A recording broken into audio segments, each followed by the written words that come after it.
A thin uniform rod of mass m and length l is free to rotate in vertical plane about a horizontal axis passing through one of its ends. The rod is released from horizontal position shown in the figure. Calculate the shear stress developed at the center of the rod immediately after it is released. Cross-sectional area of the rod is A. तो सबसे पहले हम इस diagram में इस rod को दो parts में स्प्लिट एज्यूम कर सकते हैं, यानी एक पार्ट होगा AC और एक पार्ट होगा BC। और यहाँ हम देख सकते हैं कि अगर ये हम पार्ट लेते हैं तो BC पार्ट पर इसके सेंटर ऑफ मास पर एक फोर्स लगेगा डाउनवर्ड m/2g, और एक इसके ऊपर लगेगा यहां पर शियर फोर्स F। ऑलराइट,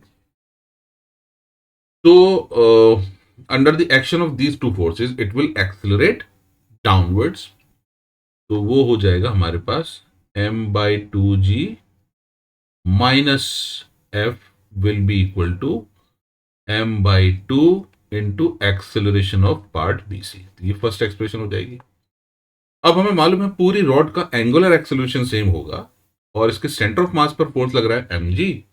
तो हम एज्यूम कर सकते हैं कि mg into l/2 should be equal to I alpha, यानी 1/3 m l square into alpha. m से m कैंसिल, l से l कैंसिल, तो अल्फा की वैल्यू आ गई 3g/2l।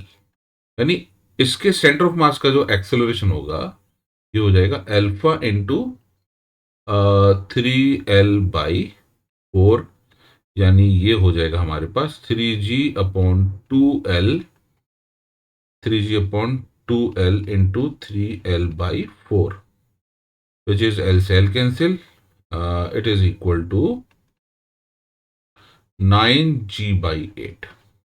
ऑलराइट, तो ये वैल्यू आ गई हमारे पास। यानी अब हम बोल सकते हैं कि it is mg/2 minus F is equal to m/2 into 9g/8। यानी F की वैल्यू हो जाएगी mg common 1/2 minus 9/16, which is equal to mg, हो जाएगा 16, 8 minus 9, which is equal to minus mg/16। यानी शेयरिंग फोर्स डाउनवर्ड लग रहा है और हमें शेयरिंग स्ट्रेस निकालना है। तो स्ट्रेस की जो वैल्यू होगी, स्ट्रेस इज इक्वल टू हो जाएगा मैग्नीट्यूड में अगर हम बात करें mg/16a, which is option 4। I think you understood the solution. Thank you very much for watching.